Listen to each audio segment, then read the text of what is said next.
Hi friends, நம்ம எல்லாரும் கேட்டு வளர்ந்த தொப்பி வியாபாரியும் குரங்கும் அந்த ஸ்டோரி.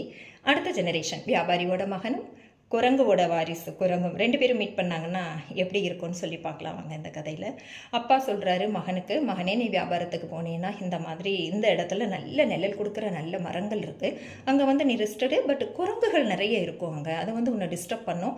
நீ ஒரு தொப்பி எடுத்து தலையில் வச்சுட்டு தூங்கு, அது ரெஸ்ட் எடுத்துட்டு பின்ன அந்த தொப்பி எடுத்து கீழே போட்டின்னா குரங்குகள் எல்லாமே கீழே போடும், நீ எடுத்துக்கோ, கலெக்ட் பண்ணிட்டு ஈஸியாக வந்துடலான்னு ஆஸ் சொல்கிறாரு.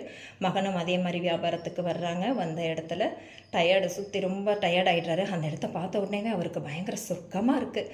நல்லா வச்சு ஒரு நல்ல ஒரு தூக்கம், சுகமான தூக்கம் தூங்குறாரு. ஒரு தொப்பி எடுத்து மறக்காமல் தலையில் வச்சுட்டார். பட் தூங்கி எழுந்திரிச்சதுக்கப்புறம் பேஸ்கெட்டில் பார்த்தா ஆஸ் யூஷுவல் தொப்பி இல்லை. மேலே பார்த்தா மங்கிகள் எல்லாமே தொப்பி வச்சுருக்கு கலர்ஃபுல்லாக. So very simple. அந்த தொப்பி எடுத்து இப்படியே கீழே போடுறாரு வியாபாரி மகன். ஒரு மங்கி கூட ரிப்பீட் பண்ணலைங்க. என்ன நம்ம அப்பா இப்படி தானே சொன்னார், நம்ம ஏதோ மாற்றி பண்ணுறோமோ அப்படின்னு மறுபடியும் ரீகலெக்ட் பண்ணி பார்க்குறான். Again no use. மங்கிகள்லாம் பயங்கரமாக சிரிக்குது. அப்போ ஒரு மங்கி கூப்பிட்டு, ஹலோ பிரதர், உங்களுக்கு மட்டும்தான் அப்பா இருக்காரா?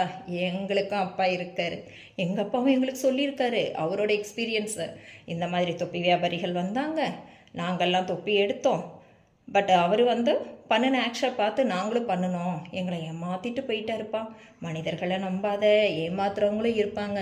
ஸோ கண்டிப்பாக அவங்க பண்ணுற ஆக்ஷனை ரிப்பீட் பண்ணவே பண்ணாத அப்படின்னு எங்களுக்கும் சொல்லி கொடுத்தாங்க. போய் உங்கள் டேடி கிட்ட சொல்லுங்கள், குரங்குகளுக்கும் அவங்க அப்பா இருக்காங்க, அவங்களும் அவங்களோட எக்ஸ்பீரியன்ஸை சொல்லி கொடுத்துருக்காங்க. ஸோ நோ யூஸ், இன்றைக்கி நாங்கள் ரிப்பீட் பண்ண மாட்டோம், டட்டா பை பாய், இந்த தொப்பி எங்களுக்கு தான் அப்படின்னு சொல்லி மங்கி வியாபாரி மகனுக்கு பை பாய் சொல்லிட்டாங்க. ஜஸ்ட் ஃபார் ஃபன்னுங்க. இந்த ஸ்டோரி எப்படி இருக்குது அப்படிங்கிறத கமெண்ட்ஸில் சொல்லுங்கள். Okay, thank you, take care, bye பாய்.